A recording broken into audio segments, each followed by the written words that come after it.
सबसे बड़ी बात, ग्रुप एडिटर हैं प्रभु चावला जी, सबसे बड़ी बात आज की क्या है? सबसे बड़ी बात आज ये है कि बजट पेश हुआ है जिसमें देश की दशा और दिशा आर्थिक नजरिए से क्या होगी यह तय हो रहा है।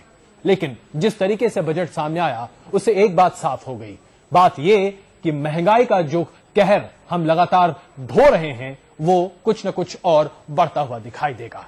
महंगाई और बढ़ेगी यह हम सबों को पता था, लेकिन वित्त मंत्री ऐसे महंगाई बढ़ाएंगे इसके बारे में ना तो किसी ने सोचा था ना किसी को अंदाजा था।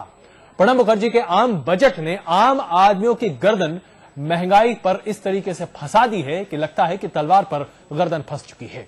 टैक्स देने वाले 3.5 करोड़ लोगों को तो वित्त मंत्री ने कहीं ना कहीं एक लॉलीपॉप थमा दिया, लेकिन 1 अरब से ज्यादा आबादी वाले इस देश में हर वो व्यक्ति जो फल, सब्जी या किसी भी ऐसी चीज का कंजम्पशन करता है जो कि उसको दिन में आगे बढ़ने की मोहलत देता है, खान पान से जुड़ा है, जो उसके ट्रांसपोर्ट से जुड़ा है, वो कहीं ना कहीं प्रभावित हो रहा है क्योंकि पेट्रोल और डीजल की कीमतें इतनी बढ़ जाएंगी।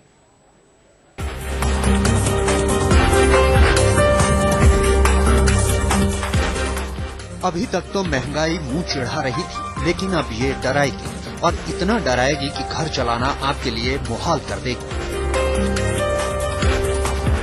फल सब्जी से लेकर आपका आटा, चावल और दाल सब कुछ महंगा होने जा रहा है। सच तो ये है कि तेल की कीमतों का असर सिर्फ आपकी थाली पर ही नहीं बाकी जीवन शैली पर भी पड़ने जा रहा है।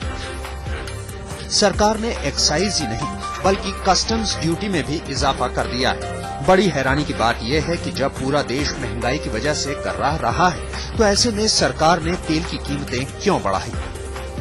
चलिए तेल तक बात रहती तो समझ में आता भी। रेल के जरिए माल ढुलाई को भी सर्विस टैक्स के दायरे में डाल दिया है, यानी रोजमर्रा का सामान महंगा होने जा रहा है। सीमेंट भी महंगा कर दिया है, यानी सीधा सीधा आपके घर का सपना और महंगा होने जा रहा है। बड़ी गाड़ियां भी महंगी कर दी गई। सरकार ने स्टिमुलस पैकेज के दौरान दी गई रियायतें वापस ले ली है। वैसे तो शादियों का मौसम खत्म हो गया है, लेकिन अगर आप फिर भी सोने या चांदी से बने गहने खरीदने के मूड में हैं, तो जेब से 2 पैसे ज्यादा निकालने के लिए तैयार हो जाइए। सोने पर प्रति 10 ग्राम 300 और हर 1 किलो चांदी पर 1500 रुपए कस्टम ड्यूटी देने के लिए तैयार हो जाइए।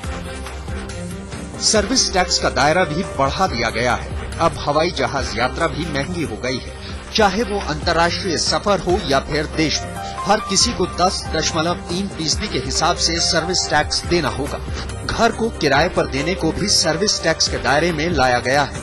अगर आप घर खरीदना चाहते हैं और लोकेशन के लिए एक्स्ट्रा पैसे देते हैं तो उस पर भी सर्विस टैक्स लगेगा।